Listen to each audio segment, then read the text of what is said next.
வணக்கம். நான் உங்கள் ஜோதிட ஆசான் வஜ்ரம் அருள்ராம். இந்த சூரியனை பற்றி சில தகவல்கள் உங்களுக்கு தெரிந்திருக்கலாம்.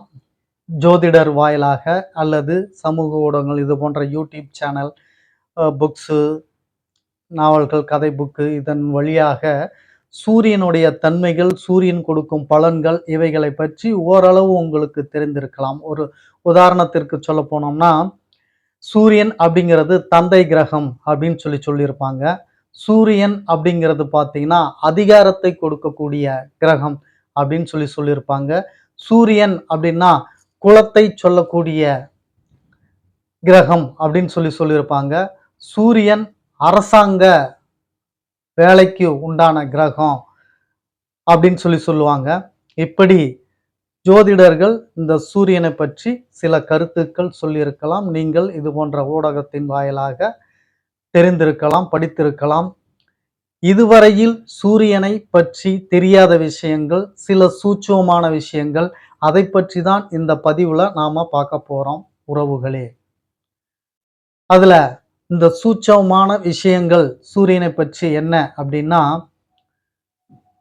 ஒரு ராஜா அப்படின்னா எப்படி இருப்பான் அப்படின்னு பார்த்தீங்கன்னா, ராஜாவை யாரும் கேள்வி கேட்க முடியாது. ராஜாவுக்கு யாரும் கட்டளையிட முடியாது. ராஜாவை யாரும் அடிமைப்படுத்த முடியாது. இப்படி ஏன் என்று யாரும் கேள்வி கேட்காமல் தன்னுடைய போக்கில் தன்னுடைய இஷ்டத்திற்கு நடந்து கொள்ளக்கூடிய ஒரு ஆண்மகன் ராஜா அப்படின்னு சொல்லுவாங்க. ராணியும் அதே போன்றுதான்.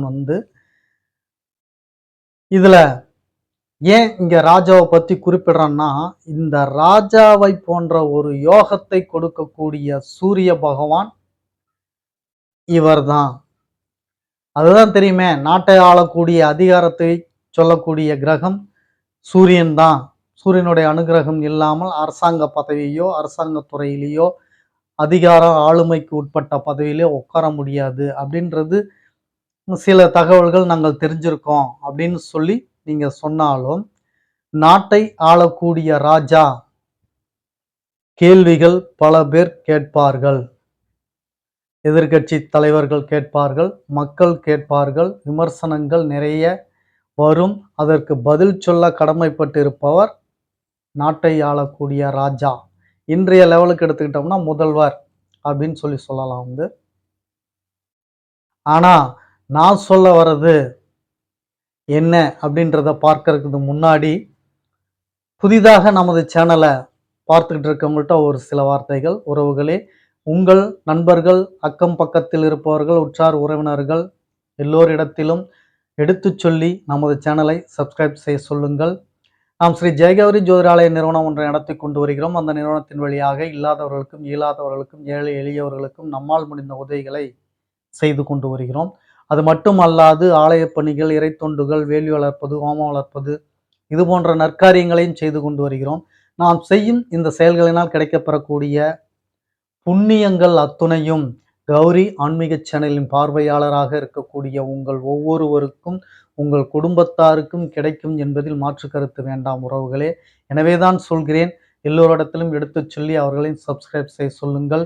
முதலில் பார்த்து கொண்டு இருக்கக்கூடிய நீங்கள் சப்ஸ்கிரைப் செய்து விடுங்கள். அருகில் இருக்கக்கூடிய பெல் பட்டனை ப்ரெஸ் பண்ணிக்கோங்க. லைக் பண்ணுங்க, ஷேர் பண்ணுங்க. வாங்க பதிவுக்குள்ள போகலாம் உறவுகளே.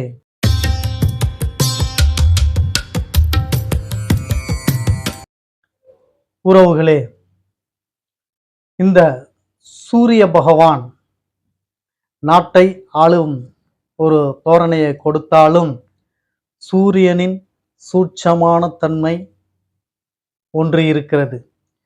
காட்டை ஆளக்கூடிய ராஜா. காட்டை ஆளக்கூடிய ராஜானா யாருங்க? உடனே சிங்கத்தை சொல்லுவீங்க. அனிமல்ஸ், விலங்கினம் இல்லை, நான் கேட்கறது மனித இனம். காட்டை ஆளக்கூடியவர் யார்?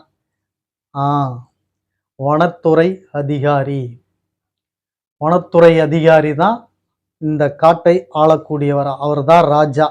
அந்த காட்டில் என்ன வேணாலும் செய்யலாம், என்ன வேணாலும் பண்ணலாம். எல்லா ரைட்ஸ் ஏன்னு கேட்கறதுக்கு ஆள் இல்லை. அவர் தான் ராஜா.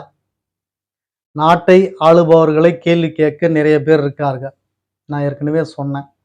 ஆனா காட்டை ஆளக்கூடியவர்கள்ட்ட கேள்வி கேட்பதற்கு யாரும் கிடையாது. அவரை கேள்வி கேட்பதற்கு சில விதிமுறைகள் இருந்தாலும், நாட்டை ஆளக்கூடியவருக்கு இருக்கக்கூடிய சிரமம், ட்ரபுள் போல காட்டை ஆளக்கூடியவருக்கு கிடையாது அப்படின்றத உங்களுக்கு பல பேருக்கு தெரிஞ்சிருக்கலாம். இதுதான் விஷயம். அப்ப இந்த காட்டை ஆளக்கூடிய தன்மையை கொடுக்கக்கூடியவர் தாங்க இந்த சூரியன்.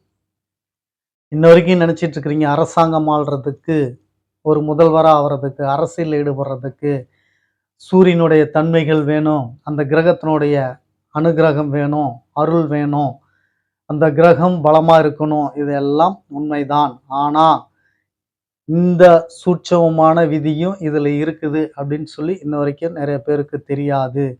வனத்துறை அதிகாரியாக இருந்து அந்த காட்டையே ஆளக்கூடிய ராஜாவாக இருக்கக்கூடிய அந்த அதிகாரத்தையும் ஆளுமையும் அந்த திறனையும் பலனையும் அள்ளி கொடுப்பவர் இதே சூரிய பகவான் தான். காட்டுக்கு அதிபதியும் சூரிய பகவான் தான். இவ்வளவு பெரிய சூட்சமம் இருக்கிறது. அதை நீங்கள் தெரிந்து கொள்ளுங்கள். அது மட்டுமா அப்படின்னு சொல்லி பார்த்தீங்கன்னா, இதே சூரியன் ஒரு தந்தை கிரகம் அப்படின்னு சொல்லியிருப்பாங்க. உங்களுக்கு தெரிஞ்சிருக்கும் சூரியனை. அப்ப மகன் கிரகம் என்பது யார்? மகன் கிரகம் அப்படின்னா எது அப்படின்னா உடனே குருவை சொல்லுவீங்க. குரு என்பவர் மகன்.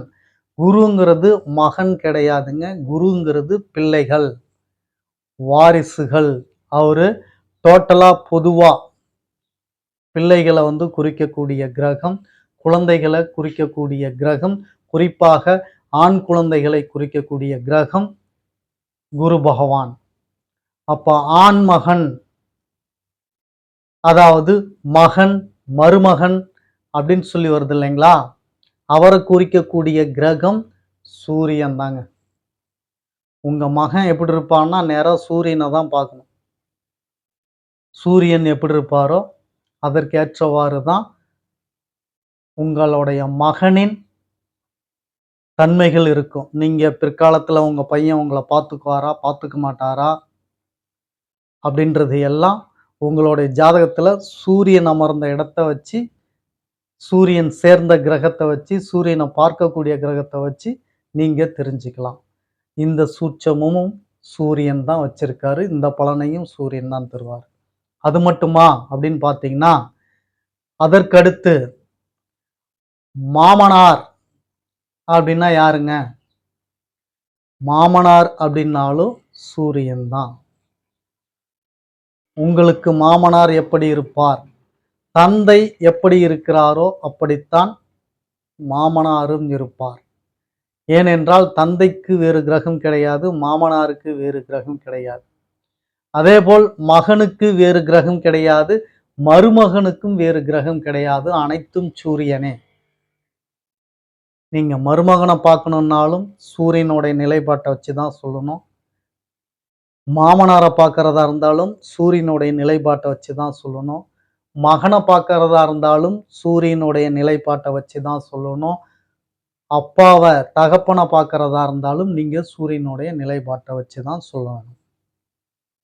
அப்ப சூரியனாக இருக்கக்கூடிய இந்த கிரகத்துக்கு எவ்வளவு பவர், எவ்வளவு ஆளும் திறன், எவ்வளவு பலாபலன் கொடுக்கக்கூடிய தன்மை இதனுள் இருக்கிறது பார்த்துங்க. ஒரு மனிதன் பரிணமிக்கக்கூடிய நாலு இனத்தை இவர் கையில் வச்சிருக்கார். மகனாக பரிணமிக்கிறான், மருமகனாக பரிணமிக்கிறான், மாமனாராக பரிணமிக்கிறான், தந்தையாக பரிணமிக்கிறான். இந்த 4 பரிமாணத்தையும் தன்னுள் அடக்கி வைத்திருக்கிற ஒரே ஒரு கிரகம் சூரிய பகவான் தான். அப்போ உங்களுடைய மருமகன் எப்படி வருவான் அப்படின்னா சூரியனை பார்த்துங்க. உங்க மகன் எப்படி இருப்பான், பிற்காலத்துல நமக்கு உதவுவானா, சூரியனை பார்த்துங்க. உங்க மாமனாரு உங்களுக்கு உதவுவாரா அப்படின்னா சூரியனை பார்த்துங்க. சரி, இதெல்லாம் பார்த்துக்கலாம் அப்படின்னா இது மட்டும்னா இதை சார்ந்த பாவகங்களையும் நீங்க லிங்க் பண்ணிக்கிட்டா இன்னும் உங்களுக்கு பெட்டரா இருக்கும். துல்லியமா நீங்க பலன் எடுத்துக்கலாம். ஒரு சில ஜோதிட மாணவர்கள்லாம் இந்த பதிவை பார்த்தீங்கன்னா, உங்களுக்கு ரொம்ப யூஸ்ஃபுல்லா இருக்கும் வந்து. ஆன்மீக நாட்டம் உள்ளவங்க, ஜோதிடத்துல இன்ட்ரெஸ்ட் உள்ளவங்களுக்கும் விஷயங்கள் பல தெரியும். அவங்களுக்கும் இந்த பதிவு ரொம்ப சிறப்பா இருக்கும். நீங்க இப்போ மாமனாரு அப்படின்னு சொல்லி எடுத்துக்கிட்டீங்கன்னா, ஒரு ஜாதகர் ஒரு பையனுக்கு வந்து ஆ அந்த பையன சொல்லக்கூடியது லக்ன பாவகம். தந்தையை சொல்லக்கூடியது 9ஆம் பாவகம். இப்போ 9ஆம் பாவகத்த எடுத்துட்டீங்கன்னா, சூரியனையும் அந்த 9ஆம் பாவத்தையும் எடுத்துட்டீங்கன்னா, அப்பனுடைய தன்மைய நீங்க பார்த்துக்கலாம். அதேபோல மாமனார் அப்படிங்கிறது மனைவி 7ஆம் பாவகம். இந்த மனைவிக்கு தந்தை அப்படிங்கிறவரு 7லிருந்து 9. அப்படியே வாங்க 7, 8, 9, 10, 11, 12, 1, 2, 3. இப்போ 3ஆம் பாவத்துல யார் இருக்காரு? 3ஆம் பாவகத்துல யார் இருக்காரோ அவரு தான் உங்களுக்கு மாமனார். மாமனாருடைய பாவகம் அது. அதையும் நீங்க சூரியனையும் லிங்க் பண்ணும்போது, உங்களுக்கு மாமனாருடைய எக்ஸட்ரான ஸ்டேட்டஸ் கிடைச்சிரும் வந்து. அவரு இப்படிதான் இருப்பாரு. அவருடைய அனுகூலம் நமக்கு கிடைக்கும், கிடைக்காது. நமக்கு ஃப்ரெண்ட்லியா இருப்பாரு அல்லது நமக்கு எனிமியா இருப்பாரு. அப்படின்ற ஒரு நிலைப்பாட்ட நீங்க தெரிஞ்சுக்கலாம். இப்படி சூரியன நீங்க அதனுடைய தன்மைகள தெரிஞ்சுக்கிட்டு, அதற்குண்டான பாவகத்தையும் நீங்க லிங்க் பண்ணும்போது, ஒருவருடைய ஃபுல் டீட்டெயில் உங்களுக்கு ஜோதிட சாஸ்திரம் குடுத்துரும் வந்து. இப்படி நீங்க பார்த்துக்கிட்டீங்கன்னாவே, இந்த 4 கேரக்டர்ஸையும் நீங்க தெரிஞ்சுக்கலாம். இவங்க இப்படிதான் நமக்கு வந்து உதவுவாங்க. இப்படிதான் உதவுவாங்க அப்படின்றத பார்க்கிறதே எதுக்கு? இவங்கள எப்படி நம்ம யூஸ் பண்ணிக்கலாம் அப்படின்றதுக்காக தான் அத நாம பார்க்க போறதே. அப்ப அவங்க யூஸ் ஆவாங்களா, ஆவமாட்டாங்களா அப்படின்னு தெரிஞ்சா, உங்களோட எஃபோர்ட்ட நீங்க நிறுத்திக்கலாம். யூஸ் ஆவுறாங்கன்னா, எந்த அளவுக்கு நீங்க எஃபோர்ட் போட்டு அவங்கள்ட்ட இருந்து நல்லதோ, கெட்டதோ எது வேணாலும் நீங்க சரி பண்ணிக்கலாம். யூஸ் ஆவமாட்டாங்கன்னு தெரிஞ்சா, நீங்க எஃபோர்ட் போட தேவையில்ல. அதுக்காக தான் ஜோதிடம். முன்கூட்டியே உங்களுக்கு கிடைக்குமா, கிடைக்காதா? வருமா, வராதா? எது நமக்கு இருக்கு? எது இல்ல? அப்படின்னு சொல்லி உங்களுடைய பிராப்தத்த அறிஞ்சுக்கிறதுக்கு தான் இந்த ஜோதிடம். இந்த சூரியனுடைய தன்மைகள் இந்த அளவிற்கு இன்னும் இது சூட்சமமாக இருக்கிறது. இன்னும் பல சூட்சமங்கள் இருக்கிறது. கால அவகாசம் நமக்கு இல்லாததால், மீண்டும் ஒரு பதிவில் உங்களை சந்திக்கும் வரை உங்களுக்கு நன்றி, வணக்கம் சொல்லிக் கொள்கிறேன் உறவுகளே.